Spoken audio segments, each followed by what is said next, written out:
Good morning, welcome back to my channel Juthika Adrija ব্লগে তোমাদেরকে অনেক অনেক ভালোবাসা। আশা করছি তোমরা নিশ্চয়ই ভালো আছো আর আমিও ভালো আছি। চলে এসেছি একটি নতুন ব্লগের সঙ্গে। আশা করবো আজকের ব্লগটা তোমাদের ভালো লাগবে। তো আজ হলো বুধবার আর এখন বাজছে সকাল 7টা, আর 7টা থেকে আজকের ব্লগটা স্টার্ট করলাম। তো বন্ধুরা, সকাল সকাল কিন্তু ঘুম থেকে উঠে পড়েছি। তারপরে কিন্তু ও ঘরের অনেক কাজ গুছিয়ে নিয়েছি। তারপরে চলে এসেছি মেয়ের ঘরে। তো মেয়ের ঘরটা অনেক দিন গুছানো হচ্ছে না, আর জানলা দরজাও খোলা হচ্ছে না, একবারে নিচে চলে যায়, যার জন্য জানলা দরজা কিন্তু খুলি না। তো আজকে একটু জানলা দরজা খুলে ঘরটা একটু ফ্রেশ করে ঝাড় দিয়ে নেব, তার জন্য আগেই কিন্তু মেয়ের ঘরে চলে এসেছি। আর এদিকে ব্যালকনিতে কালকে হালকা হাওয়া বয়েছিল, যার জন্য কিন্তু হালকা পাতাও পড়েছে আর একটু নোংরা পড়েছে। তো ব্যালকনিটাও ঝাড় দিয়ে নিচ্ছি, আর ঝাড় দিতে দিতে বাইরে থেকেও মানে কে যেন এসেছিলো, একটু কথা বলে নিচ্ছি, যার জন্য কাজের ফাঁকে ফাঁকে তোমরা দেখছো আমি দাঁড়িয়ে যাচ্ছি। তো যাই হোক, একটার পর একটা করে ঘরগুলো ঝাড় দিয়ে ক্লিন করে নেব। তারপরে কিন্তু প্রচুর কাজ তো নিচে রয়েছে।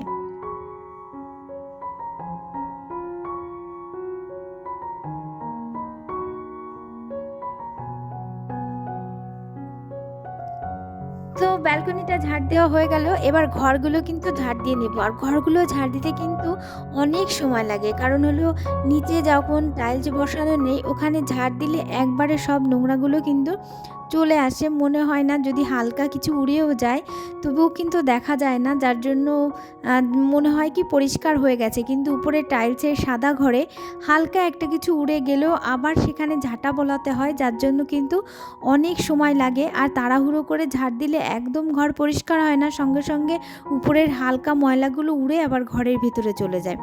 যার জন্য এখানে তাড়াহুড়ো করে দেখানো হলেও আমি কিন্তু খুব ধীরে ধীরেই ঘরগুলো ঝাড় দিয়েছি। আর এই ঘরগুলো ঝাড় দিতে আমার অনেক সময় লেগে যায়। তো ঘরগুলো সব ক্লিন করে ঝাড় দিয়ে নিলাম, আর এখন কিন্তু হলঘরটা ঝাড় দিয়ে নিচ্ছি, আর হলঘরে কিচেনটাও ঝাড় দিয়ে নিয়েছি। আর হলঘরে যে বেসিন রয়েছে, বেসিনের নিচেও কিন্তু অনেক খুঁচে পরিষ্কার করে আমি ঝাড় দিয়ে থাকি।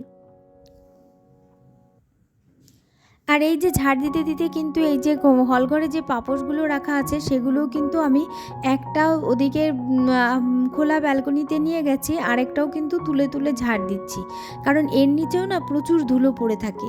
যার জন্য সেই ধুলোগুলো যদি ঝেড়ে পরিষ্কার না করা হয়, সেগুলো কিন্তু আস্তে আস্তে আবার পুরো ঘরটাই ছড়িয়ে পড়ে। যার জন্য ঘর ঝাড় দিলে এগুলো একটু ঝেড়ে ঝুড়ে পরিষ্কার করে পাতিয়ে দিলে বেশ ভালো হয়। তো কথা বলতে বলতে কিন্তু পুরো ঘরগুলো ঝাড় দিয়ে ফেলেছি। তারপরে কিন্তু চলে এসেছি এই যে খোলা ব্যালকনিতে। এখানেও কিন্তু বললাম না, কালকে একটু হালকা হাওয়া বয়েছিল, যার জন্য পাতা পড়ে মনে হচ্ছে কতদিন ঝাড় দিইনি, কিন্তু এটা কিন্তু প্রতিদিনই ঝাড় দেওয়া হয়। কিন্তু এই যে হালকা ঝড় হয়েছে, যার জন্য কিন্তু বেশি নোংরা হয়ে গেছে। আর এটা নোংরা থাকলে তো একদম আমার মনটা ভালো থাকে না।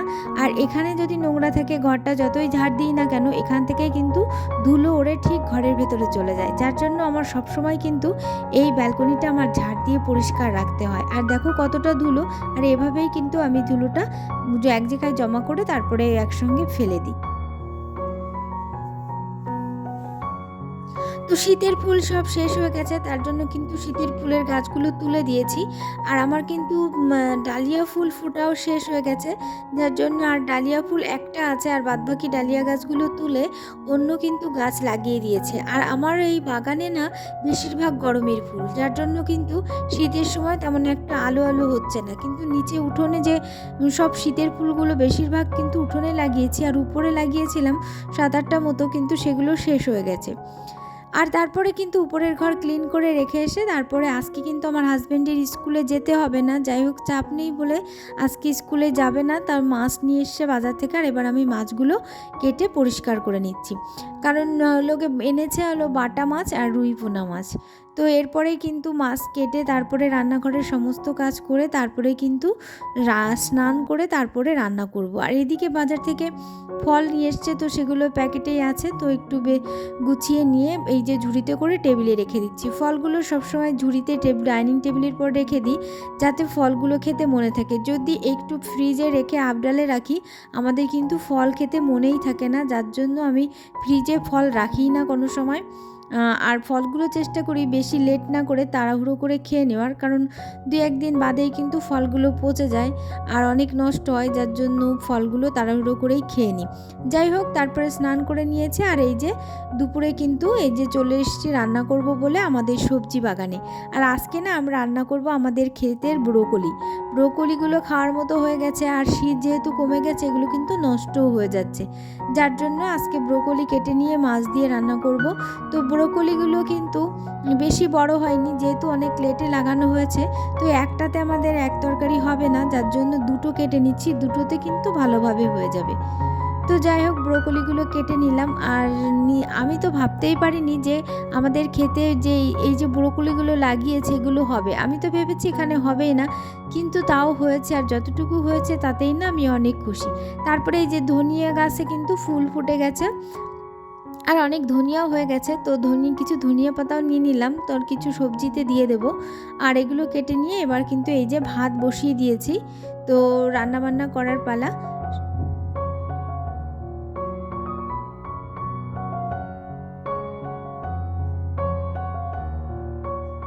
আর এই যে রুই পোনা মাছগুলো এনেছিল এগুলো দিয়েই কিন্তু ব্রোকলির তরকারিটা রান্না করব।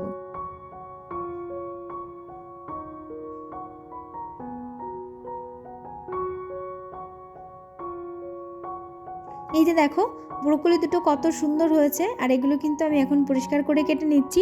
এর মাঝখানে একটু একটু কোথাও কিন্তু দু একটা পোকাও থাকে, সেগুলো ভালো করে বেছে নিয়ে তারপরে কাটতে হচ্ছে।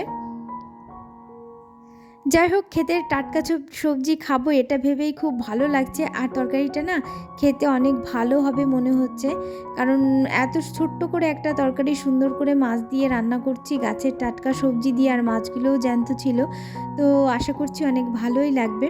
আর এগুলো আমি অনেক সিম্পল করে রান্না করব, ব্রোকলি না অনেক পুষ্টিকর, যার জন্য আমি চাই না যেগুলো মশলা দিয়ে রান্না করে এর পুষ্টি নষ্ট করার জন্য, তো ওর জন্যই আমি সিম্পলভাবে একদম সিম্পল পদ্ধতিতে হালকা করে ছোট্ট করে একটা ঝোল করব। তো প্রথমে আলু আর ব্রোকলিগুলো একটু ভেজে নিলাম, তারপরে কিন্তু লবণ হলুদ দিয়ে জল দিয়ে দিয়েছি, এর মধ্যে লঙ্কাও দিয়ে দিয়েছি, আর আমার মাছগুলো দিয়ে একটু ঢেকে দেবো। তো কিছু সময় রান্না করে নিয়েছি, তারপরে আবার ফোড়ন দিয়ে দিলাম, জিরে ফোড়ন দিয়ে তারপরে কিন্তু তরকারিটা আবার বসিয়ে দিলাম। আর কিছুটা জিরে তুলে রেখেছিলাম, সেটা আবার একটু বেটে এই যে নামানোর একটু আগে কিন্তু এটা দিয়ে দিলাম।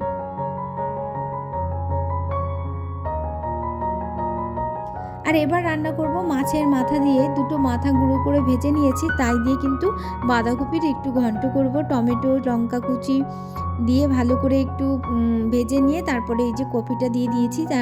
আর এখন কিন্তু এইটা ভালো করে সেদ্ধ আর ভাজা করে তারপরে কিন্তু এই যে একটু চালের গুঁড়ি আর এই যে ধনিয়া পাতা তুলে নিয়ে এসেছিলাম ক্ষেত থেকে সেটা দিয়ে দিলাম। এভাবে এই বাঁধাকপির ঘন্টটা খেতে আমার কাছে দারুণ লাগে, ওর জন্য মাছের মাথা হলে আর বাঁধাকপি থাকলে আমি কিন্তু এভাবেই ঘন্ট করার চেষ্টা করি। তো রান্নাবান্না কমপ্লিট, খাওয়া দাওয়াও কমপ্লিট, তারপরে কিন্তু এই যে বিকেলবেলায় এসে তো দুধটাও নিয়ে নিলাম, রাতে কিন্তু দুধ আর রুটি, তারপরে সবজিটাও কিছুটা আছে সেটাই খাওয়া হবে।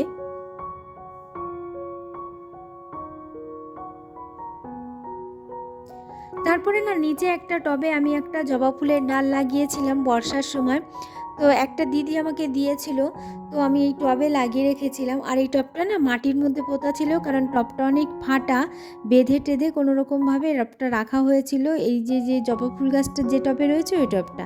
আর এই যে একটা ডালিয়া গাছ তুলে ফেললাম আজকে, আবার আগে একটা ডালিয়া গাছ তুলেছি আর আজকে একটা ডালিয়া গাছ তুলে ফেললাম, এতে ফুল হয়ে গেছে, ফুলটা শেষ হয়ে গেছে আর ফুল হবে না দেখছি, তার জন্য ওই টবটাতেই, এই বড় টব আছে তো ওই টবটাতে এই জবা ফুলের গাছটা, এই যে টব ভেঙে এই টবটা ভাঙাই ছিল, তো ভাঙা টবটা থেকে এই গাছটা বেরি করে তারপরে এই বড় টবটাতে লাগিয়ে দেবো, আর এটা কিন্তু ছাদেই রেখে দেবো।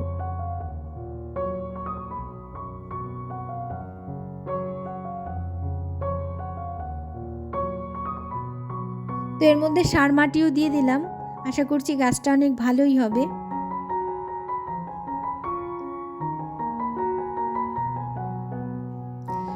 এইটা কিন্তু আমরা বলি পঞ্চজবা না, মানে গোলাপ জবা, অনেক বড় মাপের একটা জবা হয়, নিচেও কিন্তু একটা ফুলও ফুটেছিল, ফুলটা শেষ হয়ে গেছে, আবার কড়ি আছে গাছে, খুব শীঘ্রই কিন্তু ফুল ফুটবে। যাই হোক, গাছগুলো লাগানো হয়ে গেছে, আর হচ্ছে গিয়ে এবার কিন্তু জল দিয়ে দিচ্ছি, সমস্ত বাগানের সব গাছগুলোতেই জল দিয়ে দেব। তো প্রত্যেকটা গাছে কিন্তু আমার হাজবেন্ড খোলের জল দিয়ে দিয়েছে, মানে খোল পচিয়ে সেই জলটা দিয়ে দিয়েছে। আর এখন জলটা দিয়ে দেবো, তারপরে কিন্তু গাছগুলো অনেক মানে সচল হয়ে উঠবে, কারণ খোল দেওয়াতে কিন্তু গাছের অনেক বৃদ্ধি হয়।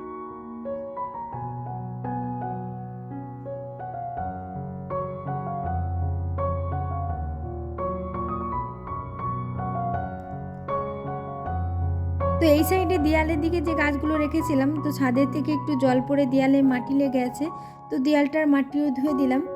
তো যাই হোক বন্ধুরা, আজকের ব্লগটা আমি এখানে শেষ করছি। তোমাদের যদি কিছু ভালো লাগে অবশ্যই লাইক করো, কমেন্ট করো, আর অবশ্যই আমার চ্যানেলটি সাবস্ক্রাইব করে আমার পাশে থেকো বন্ধুরা।